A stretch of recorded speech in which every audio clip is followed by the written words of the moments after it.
ಹೌದಾ? ನಿನ್ನ ಸ್ವಂತೂರು ಪರಸಂದ್ರಕ್ಕೆ ಹೋಗಕ್ಕೆ ನಿನಗೆ ಎಸ್ಕಾರ್ಟ್ ಬೇಕಾ? ಬಾಡಿಗಾರ್ಡ್ ಬೇಕಾ ನಿನಗೆ? ತಾಕತ್ತಿಲ್ಲದ ನಾಮರ್ದ ನನ್ನ ಮಗನೇ, ನಿನ್ ಸ್ವಂತೂರಿಗೆ ಹೋಗಕ್ಕೆ ನಿನಗೆ ಎಸ್ಕಾರ್ಟ್ ಬೇಕು. ನಿಮ್ ಕಾಂಗ್ರೆಸ್ನವ್ರು ಕಾಯ್ತಾ ಇದಾರೆ, ಬಾ ಮಗನೇ, ನಿನಗೇನು ಓಟ್ ಹಾಕಿ ಗೆಲ್ಸಿ ಕಳಿಸಿದ್ರಲ್ಲ ವಿಧಾನಸೌಧಕ್ಕೆ, ಬಾ ಮಗನೇ ಅಂತ ಕಾಯ್ತಾ ಇದಾರೆ.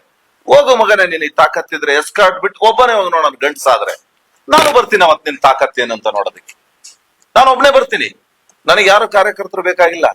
ನಿನ್ನಂಗೆ ನರಸತ್ತ ನಾಮರ್ದನ್ ತರ ನಾನು ಮಾತಾಡಲ್ಲ. ದಾವಣಗೆರೆಯಲ್ಲಿ ಅಜಯ್ ಕುಮಾರ್ ತಾಕತ್ತೇನು ಅಂತೇಳಿ ದಾವಣಗೆರೆ ಜನತೆಗೆ ಗೊತ್ತಿದೆ. ಈಗ ಪ್ರದೀಪ್ ಈಶ್ವರ್ ಅವರೇ, ನೀವು ಅಧಿಕಾರದ ಮದದಲ್ಲಿ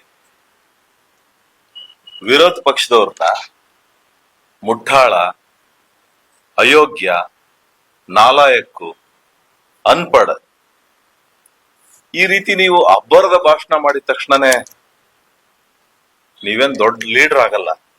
ನೀನೇನು ನಿನ್ನೆ ಹೇಳಿಕೆ ಕೊಟ್ಟಲ್ಲ, ನಾನು ಶನಿವಾರ 1 ಗಂಟೆಗೆ ನಾನು ನಿಮ್ಮ ದಾವಣಗೆರೆಯಲ್ಲಿ ಇರ್ತಕ್ಕಂಥ ಭಾರತೀಯ ಜನತಾ ಪಕ್ಷದ ಕಚೇರಿಯಿಂದನೇ ನಾನು ಪ್ರಚಾರ ಸ್ಟಾರ್ಟ್ ಮಾಡ್ತೀನಿ.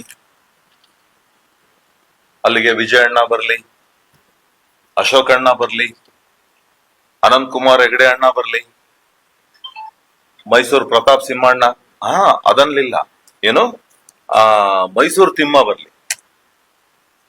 ಲೇ ಹುಚ್ಚ, 2 ಸರಿ ಸಂಸದರಾಗಿರ್ತಕ್ಕಂಥವ್ರು ಪ್ರತಾಪ್ ಸಿಂಹ ಅವರು, ಬೆಂಗಳೂರು ಮೈಸೂರು ಸೂಪರ್ ಎಕ್ಸ್ಪ್ರೆಸ್ ಹೈವೇಯನ್ನ ಮಾಡಿದಂತ ಪುಣ್ಯಾತ್ಮ ಅಂತ ಅವ್ರ ಬಗ್ಗೆ ಮಾತನಾಡ್ತೀಯ ನೀನು? ಅವರೆಲ್ಲ ಯಾಕೆ ಬೇಕು ನಿನ್ನನ್ನು ತಡೆಯಕ್ಕೆ? ಇಲ್ಲಿರ್ತಕ್ಕಂಥ ಸಣ್ಣ ಸಣ್ಣ ಕಾರ್ಯಕರ್ತರು ಸಾಕು ನಿನ್ನನ್ನು ತಡೆಯಕ್ಕೆ. ನಮ್ಮವ್ರು ಹೇಳ್ತಾ ಇದ್ರು, ನಮ್ಮಲ್ಲಿ ಕೆಲವರು ಸಾರ್ವಜನಿಕರು ಹೇಳ್ತಾ ಇದ್ರು, ನಾವೆಲ್ಲ ನಮ್ಮ ಹಳೆ ಏನೋ ಮಾತಾಡಬಾರ್ದು, ನಮ್ಗ ಒಂದು ಸಂಸ್ಕೃತಿ ಇದೆ ಭಾರತೀಯ ಜನತಾ ಪಕ್ಷದವರಿಗೆ, ನಮಗೊಂದು ಪರಂಪರೆ ಇದೆ, ನಮಗೆ ಹೇಳ್ಕೊಟ್ಟಿದ್ದಾರೆ ಮಾತನಾಡುವಾಗ ಯಾವ ರೀತಿ ಮಾತನಾಡ್ಬೇಕು ಅಂತೇಳಿ. ಸಾರ್ವಜನಿಕರು ಹೇಳ್ತಾರೆ, ಬರ್ಲಿ ಆತ, ನಮ್ಮ ಹತ್ರ ರೆಡಿ ಇದಾವು, ಏನೋ ಹೇಳ್ತಾರೆ, ಅವನ್ನ ಹೊಲ್ದ ರೆಡಿ ಇಟ್ಕೊಳ್ತೀವಿ, ಅದನ್ನ ಹಾಕಿ ಸ್ವಾಗತ ಮಾಡ್ತೀವಿ ಅಂತೇಳಿ. ನೀನೇನೋ ಹೊಲ್ಸ್ ಮಾತಾಡ್ತೀಯ ಅಂತ ಹೇಳಿ ಆ ಪದಗಳನ್ನ ನಾನು ಬಳಸೋದಕ್ಕೆ ನನಗೆ ಇಷ್ಟ ಇಲ್ಲ. ಏನ ನೀನ್ ಬಂದ್ರೆ ನಮ್ಮ ಸಣ್ಣ ಸಣ್ಣ ಕಾರ್ಯಕರ್ತರುಗಳು ನಮ್ಮ ಭಾರತೀಯ ಜನತಾ ಪಕ್ಷದ ತಾಕತ್ತೇನು ಅನ್ನೋದನ್ನ ತೋರಿಸ್ತೀವಿ. ಬಾ ನೀನು. ನೀನೇನ್ ಪರಿಶ್ರಮ ಅಕಾಡೆಮಿ ಮಾಡ್ಕೊಂಡು ಗಂಟೆಗಟ್ಲೆ ಮೋಟಿವೇಶನ್ ಸ್ಪೀಚ್ ಮಾಡ್ತೀಯಲ್ಲ, ಆ ನಿನ್ನ ಪರಿಶ್ರಮ ಅಕಾಡೆಮಿಯ ಹೆಣ್ಮಕ್ಳುಗಳು ಹೇಳ್ತಾರೆ, ಆ ಹೆಣ್ಮಕ್ಳುಗಳು ಹೇಳ್ತಾರೆ ನಿನ್ನಂತ ಹೊಲಸ್ ಬಾಯಿ ಅಂತೇಳಿ. ನೀನೇನ್ ಹೇಳ್ದಲ್ಲ, ಚಾಟ್ ಜಿಪಿಟಿ ನಲ್ಲಿ ನೋಡ್ಕೊಂಬರ್ರಿ, ಚಾಟ್ ಜಿಪಿಟಿ ನಲ್ಲಿ ನಾವು 800 ಓಟನ್ನ ಹಾಕಿ ನಾವು ಅಬ್ದುಲ್ ಕಲಾಂ ರವ್ರನ್ನ ರಾಷ್ಟ್ರಪತಿ ಮಾಡಿದೀವಿ ಅಂತ.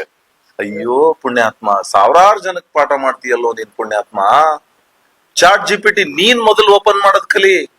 ಅದೇ ಚಾಟ್ ಜಿಪಿಟಿ ನಲ್ಲಿ ಹೇಳಿದ್ದಾರೆ, ಅದೇ ಚಾಟ್ ಜಿಪಿಟಿ ನಲ್ಲಿ ಏನ್ ಹೇಳಿದ್ದಾರೆ, ನ್ಯಾಷನಲ್ ಡೆಮಾಕ್ರೆಟಿಕ್ ಪಾರ್ಟಿಯವರು, NDA ಪಾರ್ಟಿಯವರು ಅಬ್ದುಲ್ ಕಲಾಂ ರವ್ರನ್ನ ರಾಷ್ಟ್ರಪತಿಯನ್ನಾಗಿ ಮಾಡಿರೋದಂತ ಅದೇ ಚಾಟ್ ಜಿಪಿಟಿ ನಲ್ಲೇ ಇದೆ.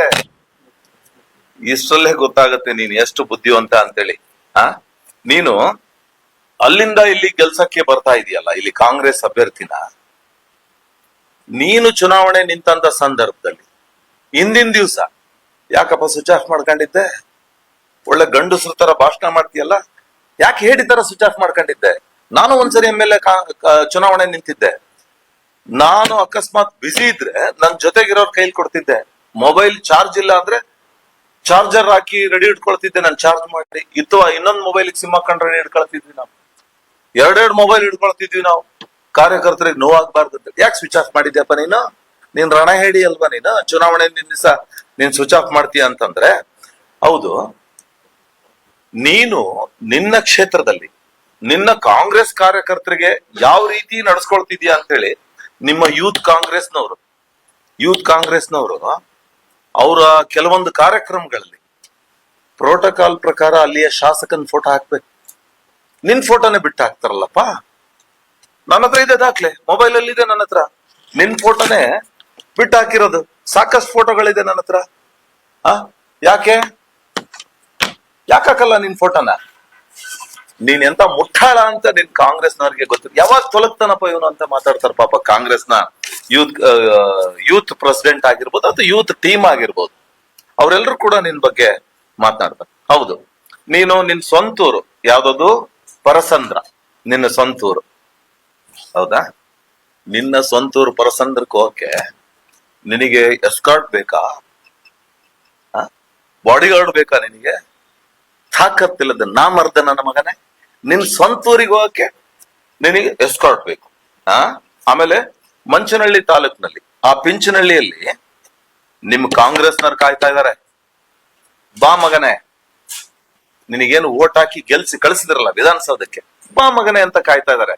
ಹೋಗು ಮಗನೇ, ನಿನಗೆ ತಾಕತ್ತಿದ್ರೆ ಎಸ್ಕಾರ್ಟ್ ಬಿಟ್ಟು ಒಬ್ಬನೇ ಹೋಗಿ ನೋಡೋಣ. ಗಂಡ್ಸಾದ್ರೆ ನಾನು ಬರ್ತೀನಿ ಅವತ್ ನಿನ್ ತಾಕತ್ತೇನಂತ ನೋಡೋದಕ್ಕೆ.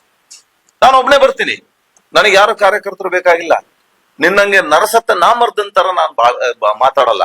ದಾವಣಗೆರೆಯಲ್ಲಿ ಅಜಯ್ ಕುಮಾರ್ ತಾಕತ್ತೇನು ಅಂತೇಳಿ ದಾವಣಗೆರೆ ಜನತೆ ಗೊತ್ತಿದೆ. ಹೋಗು ಮಗನೇ, ಹೋಗಿ ಮಾತಾಡು. ಇಷ್ಟೆಲ್ಲ ಆಯ್ತಲ್ಲಪ್ಪ. ನೀನು ಸಾಕಷ್ಟು ಸ್ಥಳೀಯ ಚುನಾವಣೆಗಳನ್ನ ಮಾಡಿದೀಯ ನೀನು, ಹೌದಾ? ಯಾವ್ದ್ರಲ್ಲಿ ಗೆಲುವು ಸಾಧಿಸಿದ್ಯಾ ಹೇಳು ನೋಡೋಣ. ಎದ್ರಲ್ಲಿ ಗೆಲುವು? ನಗರಸಭೆ ಅಧ್ಯಕ್ಷರು ಮಾಡಕ್ ಹೋದಲ್ಪ, ಮಾಡಿದೆ ನಿನ್ ಕೈಲಿ ನಗರಸಭೆ ಅಧ್ಯಕ್ಷ ಮಾಡಕ್ಕಾಯ್ತಾ? ನಾವು ಕಳೆದಂತ ಮಹಾನಗರ ಪಾಲಿಕೆ ಚುನಾವಣೆನಲ್ಲಿ ಬರೀ 17 ಜನ ಗೆದ್ದಿದ್ವಿ 45ರಲ್ಲಿ. ಆದ್ರೂ ನಮ್ಮವರ ಶ್ರಮದಿಂದ ನಮ್ಮ GM ಸಿದ್ದೇಶಣ್ಣ, ರವೀಂದ್ರನಾಥ್ ಸಾಹೇಬ್ರು, ರೇಣುಕಾಚಾರ್ಯ ಅವರು, ಇನ್ನಿತರೆ ನಮ್ಮ ಬಿಜೆಪಿಯ ಮುಖಂಡರುಗಳು 17 ಜನ ಇದ್ರು ಕೂಡ ನನ್ನನ್ನ ಮೇಯರ್ ಅನ್ನಾಗಿ ಮಾಡಿದ್ರು. ಇದು ತಾಕತ್ ಅಂದ್ರೆ.